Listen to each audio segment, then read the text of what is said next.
الحمد لله نحمده ونستعينه ونستغفره ونعوذ بالله من شرور أنفسنا ومن سيئات أعمالنا.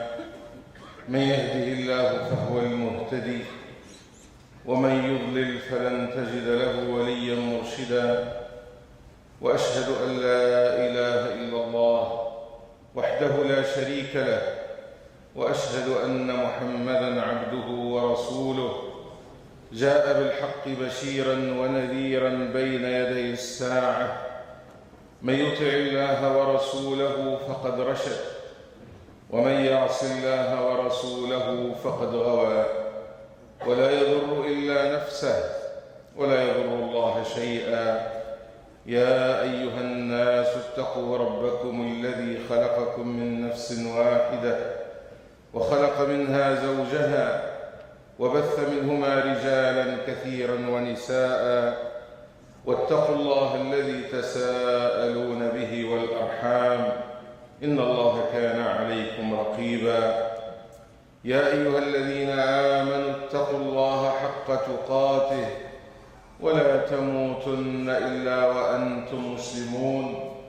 يا أيها الذين آمنوا اتقوا الله وقولوا قولا سديدا يصلح لكم أعمالكم ويغفر لكم ذنوبكم، ومن يطع الله ورسوله فقد فاز فوزا عظيما. أما بعد، فإن أصدق الحديث كلام الله، وخير الهدي هدي محمد صلى الله عليه وسلم، وشر الأمور محدثاتها، وكل محدثة بدعة، وكل بدعة ضلالة، وكل ضلالة في النار. ربنا لا تزغ قلوبنا بعد إذ هديتنا، وهب لنا من لدنك رحمة إنك أنت الوهاب. اللهم أرنا الحق حقا وارزقنا اتباعه، وأرنا الباطل باطلا وجنبنا اتباعه.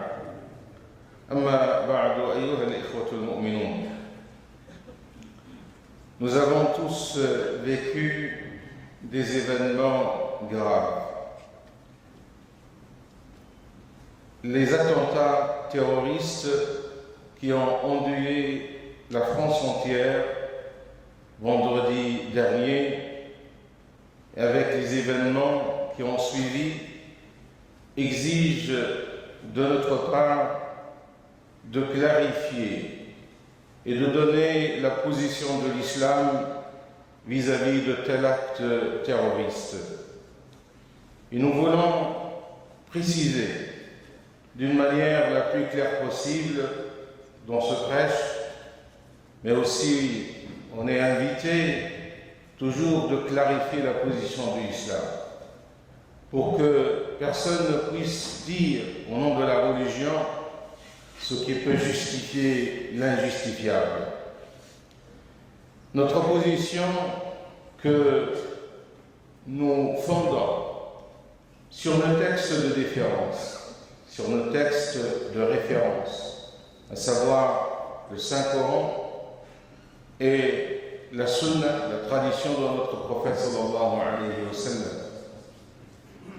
Elle peut se résumer aujourd'hui, pour être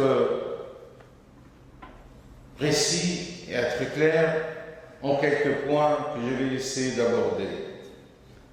Tout d'abord, le musulman, d'une manière générale, ne doit jamais réagir aveuglement ou sur la base de ses seules pulsions, mais au contraire, il doit toujours, dans toute situation, partir d'une considération de tous les éléments, d'une situation bien donnée, bien déterminée, mais aussi d'une compréhension véritable, une compréhension globale des fondements de sa religion. Parce que le musulman doit être responsable de ses actes. Il doit être responsable de ses paroles, de tout ce qu'il fait. Car il est responsable tout d'abord devant Allah subhanahu wa ta'ala. Notre foi musulmane nous dit que le musulman va être jugé pour toute parole, pour chaque acte qu'il fait. Alors il doit bien observer sur quelle base, sur quel fondement il a dit ou il a agi ou il a réagi. Il est responsable également devant les hommes, qui a cette responsabilité humaine. L'islam, il a beaucoup insisté sur les règles des relations qui doivent gérer les relations entre les hommes. Une relation vis-à-vis d'Allah subhanahu wa ta'ala. Et d'ailleurs, dans cette relation vis-à-vis d'Allah subhanahu wa ta'ala, le croyant est demandé qu'il doit observer minutieusement toutes les règles de bienfaisance, toutes les valeurs morales qui doivent guider ses relations avec les autres. Le musulman qui veut être à l'image de sa religion, il doit toujours veiller que rien de ce qu'il dit, rien de ce qu'il dit, rien de ce qu'il fait ne puisse jamais être injustement imputé à la religion. Pourtant, dans notre réalité, malheureusement, combien de propos tenus par certains musulmans, bien sûr, sont généralisés, ça reste malheureusement certain, mais ce discours, bien qu'il soit parfois minoritaire, il cause beaucoup de tort pour l'islam et les musulmans. Pourtant, combien de propos tenus par certains musulmans sur l'islam sont les connaissances requises et combien d'actes aussi commis, dénués de toute compréhension de l'islam, lui sont imputés. Car les gens, c'est pas facile pour eux qu'ils fassent la différence entre certaines attitudes qui tombent dans l'exagération, dans l'extrémisme, et entre l'ensemble d'une communauté, c'est pas une chose toujours facile. Dieu nous met en garde contre le fait de lui attribuer des propos injustement. Car il y a des gens aujourd'hui qui veulent agir au nom de Dieu, au nom de l'islam, mais sans aucune compréhension véritable des préceptes islamiques. Allah subhanahu wa ta'ala nous dit dans le Coran, et Surat Nahl, chapitre la Belle, verset 116, « N'inventez pas par vos langues des mensonges, en disant ceci est permis et cela interdit, dans le dessein de mentir sur Dieu, car ceux qui mentent sur Dieu ne réussissent jamais. ولا تقولوا لما تصف ألسنتكم الكذب هذا حلال وهذا حرام لتفتروا على الله الكذب. Celui qui n'a pas de connaissance en termes de religion, il ne doit pas s'aventurer, s'avancer pour proclamer des vérités et encore plus agir au nom de ce qu'il considère comme vérité, alors qu'il n'a pas de connaissance suffisante requise sur ces questions-là. L'islam exhorte le musulman à être le meilleur ambassadeur de sa religion. C'est le meilleur qui doit exprimer ses valeurs de miséricorde, de bienfaisance, de paix, d'amour. Et il doit toujours considérer que le croyant il est envoyé pour qu'il soit cette miséricorde sur terre pour toute l'humanité. Car c'est la mission de notre prophète sallallahu alayhi wa sallam. Dieu dit clairement, pour résumer le message du prophète alayhi salatu wa sallam, وَمَا أَرْسَلْنَاكَ إِلَّا رَحْمَةً لِلْعَالَمِينَ. Dieu a envoyé son prophète, Muhammad alayhi salatu wa sallam, pour qu'il soit la miséricorde pour l'humanité. Eh bien, le verset il est tellement clair. Comment aujourd'hui on peut donner une autre image que cette image de la miséricorde? Comment aujourd'hui on peut prétendre suivre l'exemple du prophète sallallahu alayhi wa sallam sans s'inscrire dans cette miséricorde? Le croyant véritable, c'est celui qui exprime cette miséricorde dans ses relations avec les autres. Ainsi Dieu, également, il a lié en parlant de cette umma, de cette communauté qui porte ce message de bienfaisance, de miséricorde, afin qu'elle soit dans le témoignage. Elle doit témoigner de la justice, de la vérité devant tous les hommes.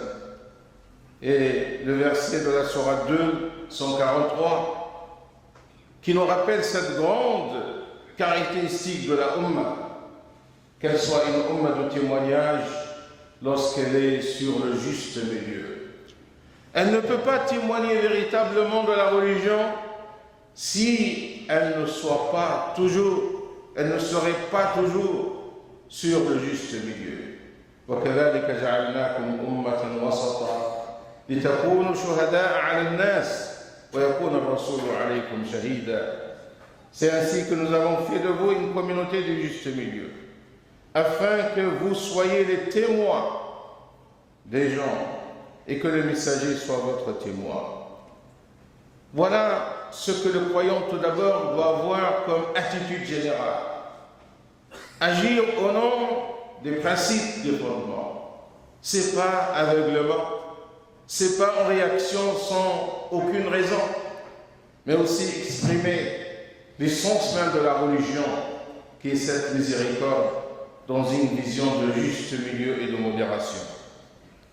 Deuxièmement, il faut rappeler ce qu'est une vérité claire, évidente, établie, que l'islam interdit de la façon la plus stricte l'assassinat et l'attentat à la vie humaine. Les textes à ce sujet sont très nombreux. Parmi eux, il y a toujours ce fameux verset qu'on rappelle, car il est tellement significatif. Et c'est pour cela que nous avons prescrit aux enfants d'Israël que quiconque tue une âme, sans que ce soit pour une âme ou pour une corruption, aura tué toute l'humanité. Et quiconque en garde une vie, aura gardé toute l'humanité en vie. C'est Sourate Al-Ma'ida, le verset 32. Man qatala nafs, faka'annama qatala an-nas jami'an. Wa man ahyaha, faka'annama ahya an-nas jami'an.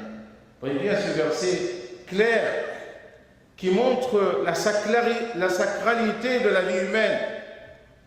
Une seule âme vaut l'humanité tout entière. Car le sang de l'humanité est indivisible. On ne peut pas porter atteinte à la vie d'une personne si vous le faites injustement. Et le fait de s'attaquer à des innocents, c'est l'injustice flagrante. Le hadith du prophète sallallahu alayhi wa sallam. Bien sûr, il y a d'autres versets.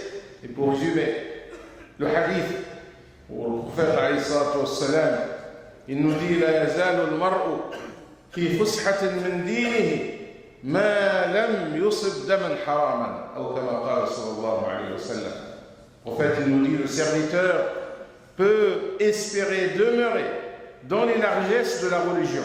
C'est-à-dire un croyant, il peut commettre des péchés, mais il reste toujours dans les largesses de la religion tant qu'il ne verse pas une goutte de sang interdite, car il a considéré que le fait de porter attentat à la vie humaine représente un grand péché.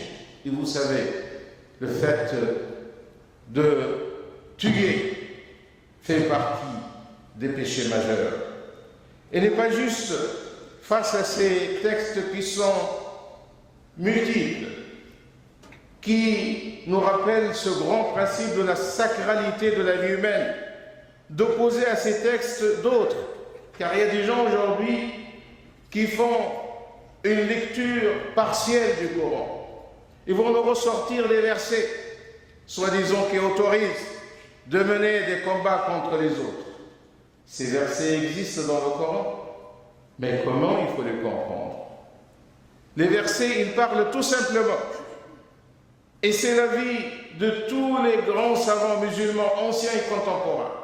Ça rentre dans ce qu'on appelle aujourd'hui avec le vocabulaire juridique contemporain, dans ce qui est le droit international et la adopté le principe qui est résumé dans le terme suivant, le droit de légitime défense. C'est-à-dire, il est reconnu aux États qui ont une autorité légale et reconnue en cas d'agression de se défendre.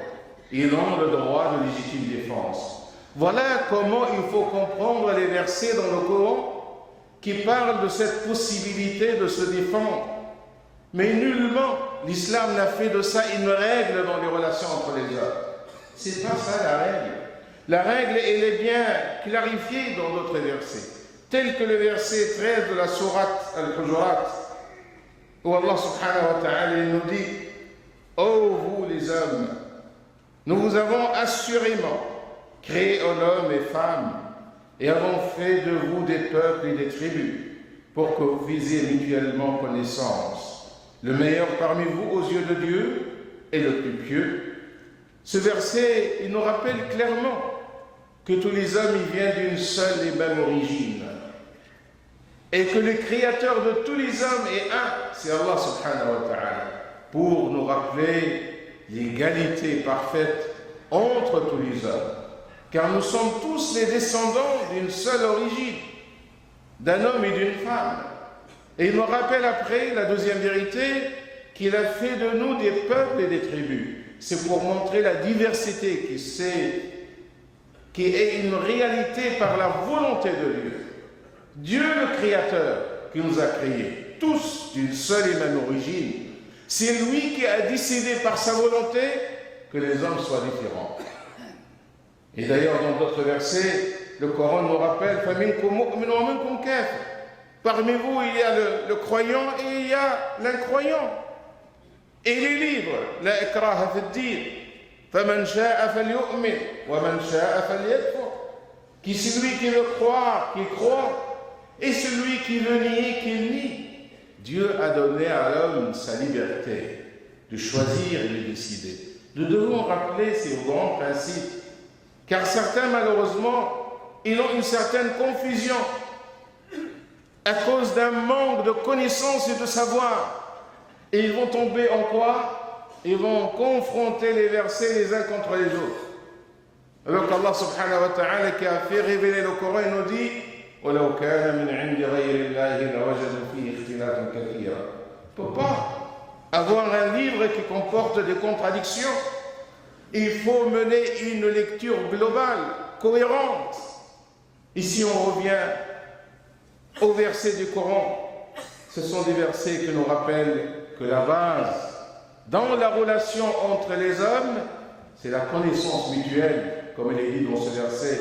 C'est la paix qui doit être là entre les hommes. On ne peut donc pas opposer les versets les uns aux autres dans le seul but d'abroger les versets coraniques qui sont tellement explicites, univoques, et aussi des hadiths authentiques qui incitent à quoi? Qui incitent à la bienfaisance, au vivre ensemble, au dialogue. Et revenez au Coran. Le Coran, certains exégètes nous disent, c'est le livre de dialogue par excellence. Allah subhanahu wa ta'ala nous parle même dans le Coran d'un dialogue entre lui, le Seigneur, le Créateur, wa shaytan, le diable, Satan. Et le Coran nous relate ce dialogue, cet échange. C'est pour dire que les hommes doivent s'inscrire dans le dialogue et l'échange, même s'il y a des divergences entre eux. Voilà la deuxième vérité, cette sacralité de la vie qui est tout à fait un fondement qu'on ne peut pas abroger avec une certaine lecture qui est partielle et erronée. Troisième chose, la vie de quelques personnes, que ce soit, doit être protégée sur la base de ce que Dieu a accordé comme honneur à tous les hommes.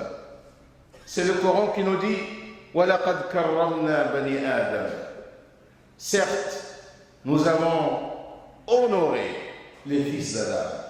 Ici, le Coran, il nous parle ici des fils d'Adam, c'est voulu pour englober tous les hommes, car tous les hommes, au-delà de toute divergence qui peut exister, sont les fils d'Adam, sont les descendants d'une seule et même origine. Les enseignements islamiques ne font à ce sujet aucune distinction entre un musulman et un non-musulman.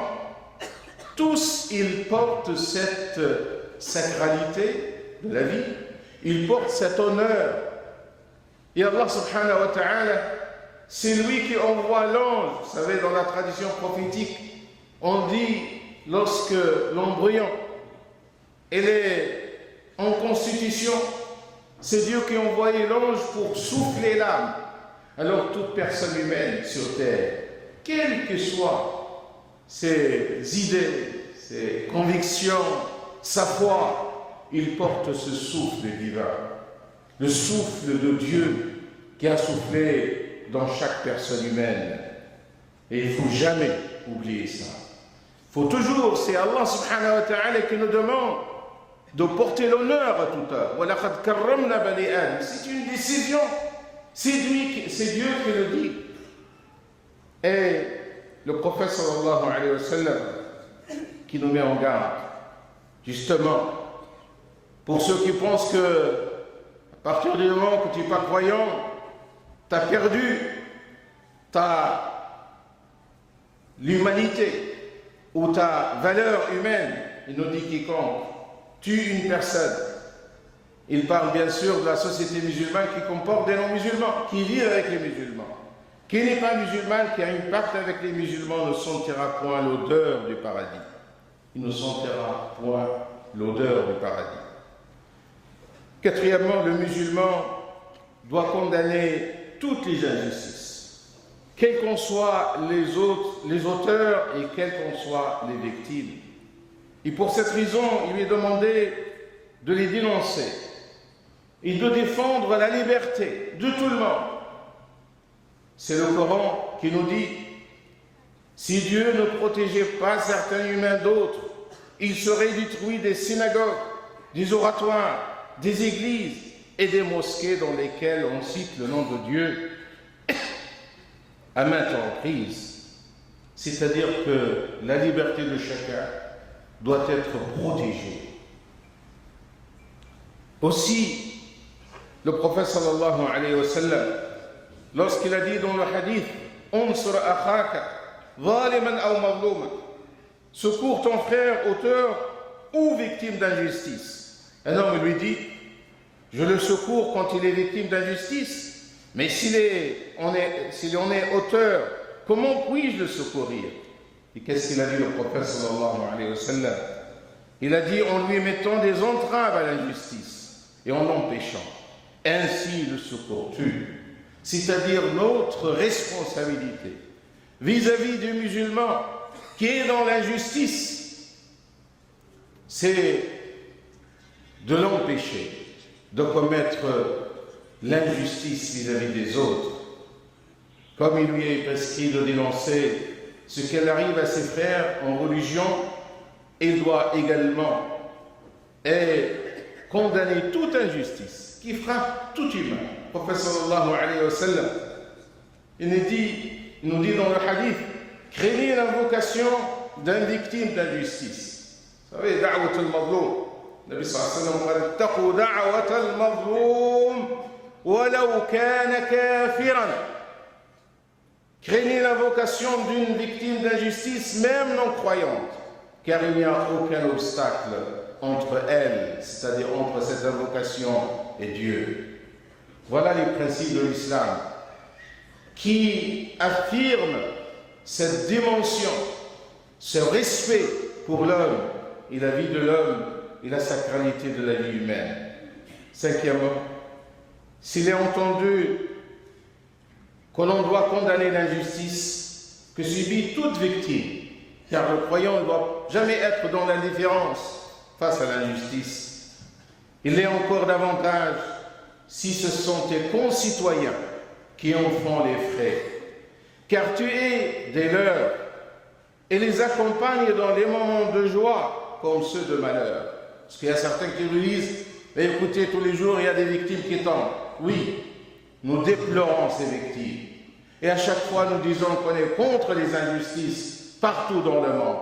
Mais lorsque ça nous frappe dans notre pays, ça a encore un sens plus grand, car tu fais partie de cette société, tu fais partie de ce pays.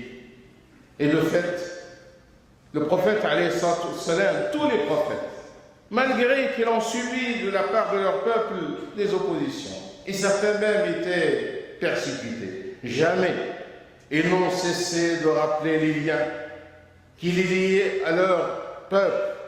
Le Coran d'ailleurs illustre ça au nom sur la bouche de plusieurs prophètes qui disent chaque fois, qui s'adressent à leur peuple en leur disant « Ya qawmi » ô mon peuple, il s'identifie à son peuple.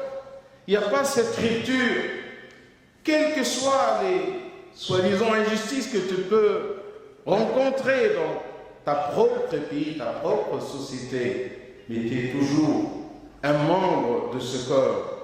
Et combien, par exemple, le prophète sallallahu alayhi wa sallam était très attaché à la Mecque. Vous savez, la Mecque, la ville natale du prophète sallallahu alayhi wa sallam, n'a pas accueilli son message. Ils n'ont pas même permis au prophète, lui donnant la liberté de transmettre son message, sans contraindre. Et malgré tout, lorsqu'il était ordonné d'aller à Médine pour pouvoir transmettre et prêcher son message, qu'est-ce qu'il a dit en sortant de la Mecque pour exprimer son amour pour son pays, pour sa ville natale, pour son peuple? Il dit, par Dieu, tu es la meilleure terre de Dieu qui soit, et celle que j'aime le plus. Et si tes habitants ne m'avaient pas expulsé de toi, jamais je ne t'aurais quitté. Il a cet attachement avec son pays, avec sa terre, là où il vit. Et il doit avoir ce lien, et il doit le renforcer. C'est un lien tout à fait naturel. Et l'islam ne fait que renforcer justement ces liens. Sixièmement, notre attachement à la sécurité de notre pays et à la défense de tous ses citoyens. Et notre rejet catégorique de l'injustice, de toute agression, bien sûr, ne doivent nullement nous empêcher d'exprimer nos idées. Parce que certains ils disent, mais il y a des injustices, nous devons les dénoncer. Oui, mais qui t'empêche de le faire? On vit dans une société de liberté, de droit. C'est d'ailleurs votre droit de dénoncer les injustices lorsqu'il existe. Exprimer nos idées en tant que citoyens et pris de justice avec objectivité et impartialité. Sur ce qui se passe dans le monde, certainement notre monde aujourd'hui est traversé par des conflits, par des guerres, mais aussi concernant les politiques conduites dans notre pays, soucieux que ces dernières soient les plus proches possibles de la justice et de l'impartialité, chose dans laquelle nous nous trouvons au même titre que les restes de nos concitoyens, animés des mêmes idéaux en dépit des différentes croyances. Nous avons la responsabilité d'exprimer nos idées, mais c'est avec l'échange, avec l'expression libre, avec le respect qu'on peut toujours exprimer ce que nous avons à dire et exprimer. Septièmement, nous devons comprendre à la fin que la question de la sécurité est un des plus grands bienfaits qui soit. Al-amn ou al-aman. Il n'y a pas mieux pour exprimer l'importance de al-amn, la paix, la sécurité, que Tahiyyat al-Muslim, la salutation des musulmans, c'est-à-dire la parole qu'il doit toujours répéter chaque fois qu'il rencontre un homme qu'il connaît ou qu'il ne connaît pas d'ailleurs, comme le prophète il dit, c'est de dire Assalamu alaykum. Que la paix soit sur vous, que la paix soit avec vous. Ce n'est pas une simple parole, vaine de sens, mais c'est une parole qui doit conduire le comportement de musulman. Toi, musulman, tu portes la paix et tu lui dis Assalamu alaykum. Dans le hadith, le prophète sallallahu alayhi wa sallam, il a dit Sallam ala man arafta wa ala man lam ta'rif. Diffuse, assalam, dis-le pour qui que tu connais et qui que tu ne connais pas. C'est-à-dire, c'est cette valeur de la paix que nous devons toujours rappeler. Dieu dans le Coran rappelle au Mikois ce bienfait de la sécurité, ce cadeau infiniment énorme lorsqu'il dit فَلْيَعْبُدْ رَبَّ هَذَا الْبَيْتِ الَّذِي أَطْعَمَهُم مِّن جُوعٍ وَآمَنَهُم مِّن خَوْفٍ. Alors qu'il adore le Seigneur de cette demeure, qui les nourrit après faim et les protégea de l'insécurité. Et combien l'insécurité, pèse sur les gens. Et nous vivons aujourd'hui ces moments malheureusement d'insécurité. C'est un grand bienfait qu'on doit tous unis pour défendre cette sécurité pour toute la société. Comme le prophète d'ailleurs il dit, en rappelant le bienfait de la sécurité, Al-Amn, il nous dit celui qui se réveille en bonne santé, en sécurité et en possession de sa subsistance quotidienne est comme celui qui en a sa possession tous les bienfaits de ce monde. Or, la sauvegarde de la sécurité est l'affaire de tous. C'est ensemble que nous devons contrer quiconque veut ou voudra couler notre bateau commun. Comme le mentionne le prophète sallallahu alayhi wa sallam dans le hadith du bateau As-Safina, que toute la société est embarquée dans un seul bateau. Et celui qui va creuser ce bateau, il va faire couler le bateau avec tout le monde. Alors soyons vigilants pour garder cette sérénité, se vivre ensemble, garder la stabilité, la sécurité dans notre société, c'est effectivement notre responsabilité également. نسأل الله تعالى أن يوفقنا لما يحب ويرضى وأن يحفظنا من كل سوء. اللهم اجعل هذا البلد آمنا واجعلنا فيه من الآمنين وصلى الله وسلم على سيدنا محمد وعلى آله وأصحابه أجمعين.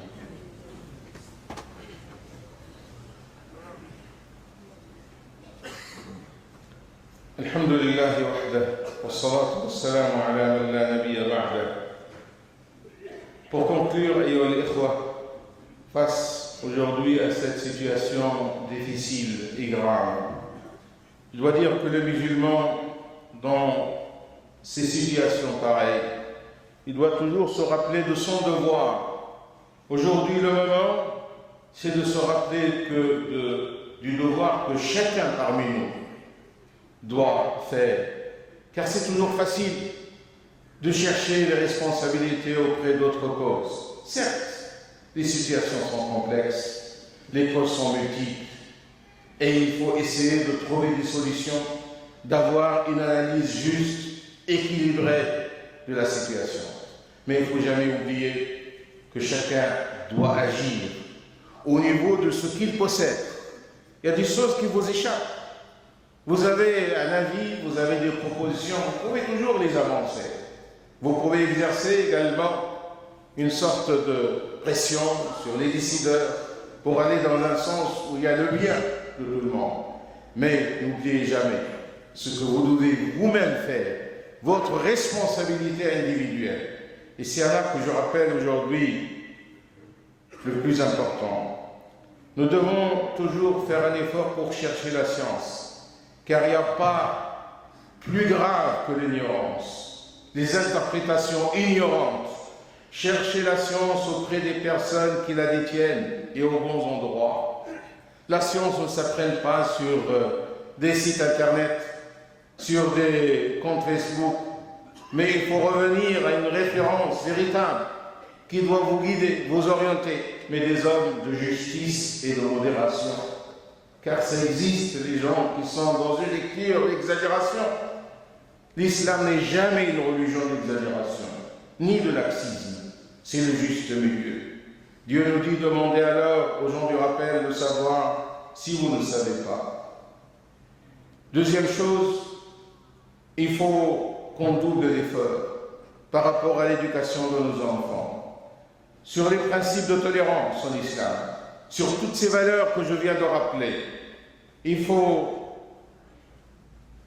rappeler ces principes d'entraide, de miséricorde, d'amour d'autrui, de la paix.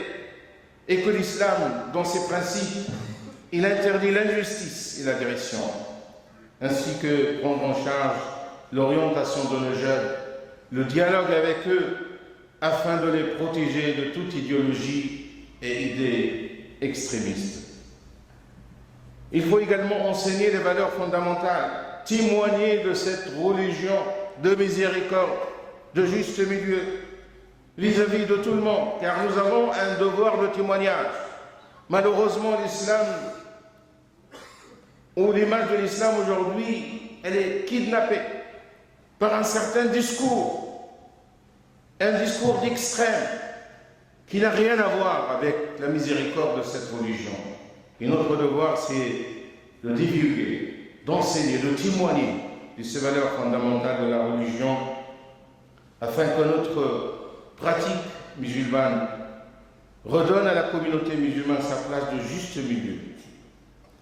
Et enfin, ouvrer sans relâche à protéger le vivre ensemble dans notre société. Car le vivre ensemble, c'est un grand bienfait dans la société. Et je pense aujourd'hui, ceux qui veulent semer le trouble, qui veulent mener ces actions de violence, de terrorisme, ils veulent diviser la société. Et nous devons être conscients que le vivre ensemble, c'est le grand bienfait pour tout le monde dans la société.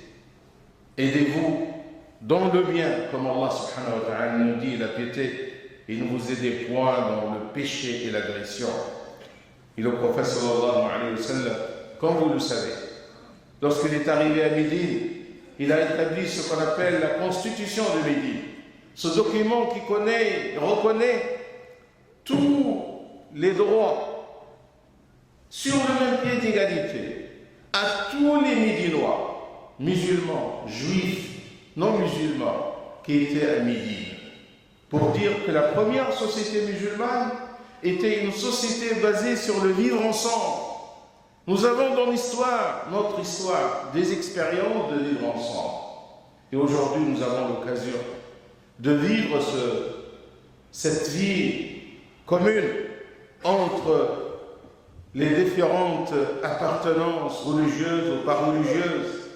Et c'est un grand bienfait que nous devons garder aujourd'hui. Nous avons certes une responsabilité aujourd'hui pour essayer là et défendre nos principes, nos valeurs, défendre notre société contre tout mal. نسأل الله سبحانه وتعالى أن يوفقنا لما يحب ويرضى. Que Dieu fait de nous des gens qui honorent les principes de la religion à toutes les créatures de Dieu.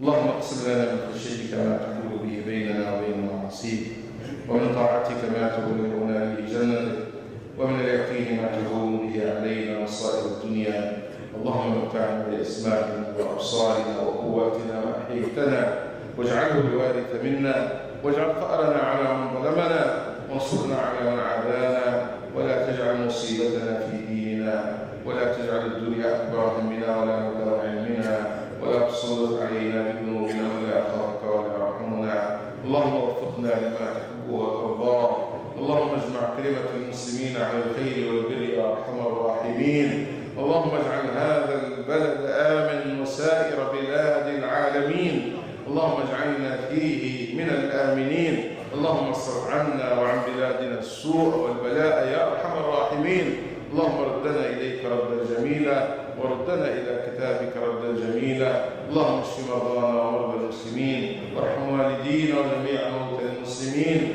وصل اللهم وبارك على سيدنا محمد وعلى آله وصحبه أجمعين سبحان ربك رب العزة عما يصفون وسلام على المرسلين والحمد لله رب العالمين. N'oubliez pas aujourd'hui la collecte et pour notre mosquée, Inch'Allah, جمع التبرعات لمسجدنا نسأل الله تعالى أن يتقبل